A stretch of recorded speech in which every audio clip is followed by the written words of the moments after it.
All right, Tim's going to talk Cardinals. Didn't have that on the bingo card necessarily today or a couple of weeks ago, but they entered the day 4-4.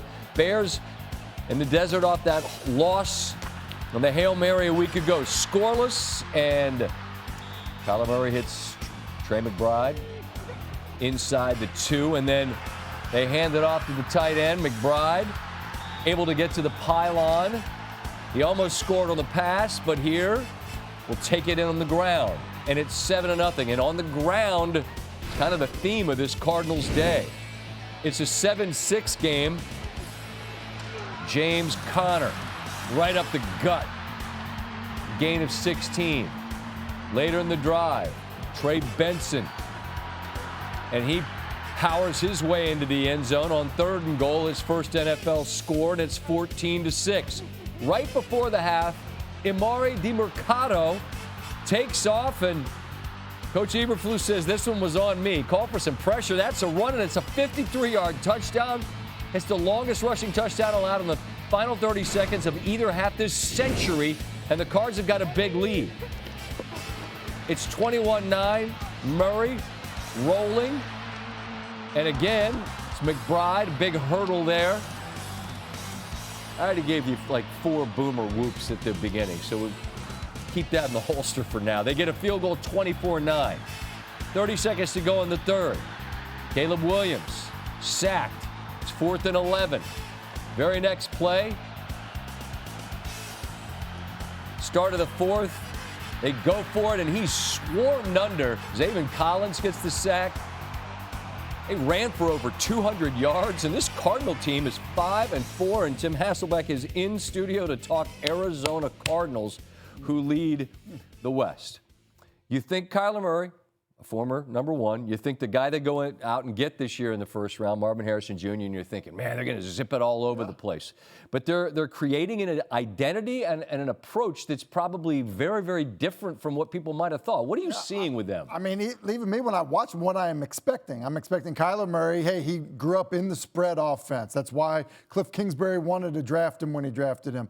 And, that's what you're expecting. But, no, we're getting, way back in the day, Washington, GY counter power gap scheme run game. That's what they're doing because they have the backs that can hit it downhill. And then off of that is that power run game, gap scheme stuff.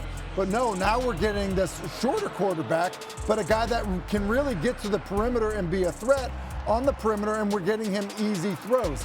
This is turning into a team that, hey, we want to play good defense, but we also are going to, we're going to pound the football, and we're going to do it with our quarterback under center. So as I'm watching them, I'm thinking, this even just looks different with Kyler under center.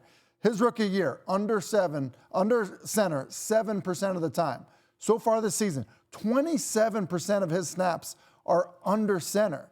This is a guy that I think took less than 5 snaps under center in college. Mm-hmm. They're just changing how they're playing football, and I actually think it fits him, and it certainly fits the team. Again, over 200 on the ground in this one. He only threw the ball 20 times, only threw for $154, didn't have a touchdown, didn't need it, wasn't necessary, and their defense did a really nice job against Caleb and the Bears as well.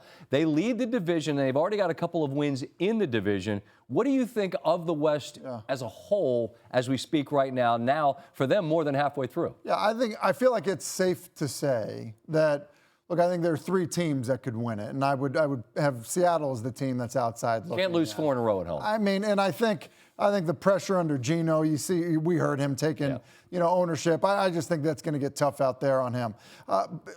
Stafford always gives you a chance. I know but man, he always gives you a chance. Just look at what he did on the road.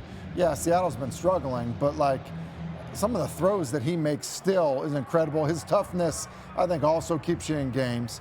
When we talked about the 49ers last week. Ayuk's not coming back, but they still have other good players. McCaffrey is probably returning. But I really do believe that there is an identity. When I say that, I feel like when I look at Arizona, they're trying to become a tough physical team that runs the football, like the Steelers or like Detroit. I think that's how they want to play football, and that does match up with anybody in their division. Yeah, and all credit to them, especially the way that they won this game. And the numbers about the way Kyler's playing, it's rare to sort of reinvent, particularly with somebody who's been so spread specific. And to see him under center, he's not the biggest college, dude. Everything. No, yeah, and you can almost say, like, do we want to invest in this? Is this a good idea with a 5'9" quarterback? But I actually do think there's elements where it cleans it up because you get him outside away from the big guys being in front of him with some of the play action, move the pocket stuff. Jets and then a bye for them. We have the Rams next Monday night at home against Miami, so we'll be out in Los Angeles for that one. Tim, appreciate your time.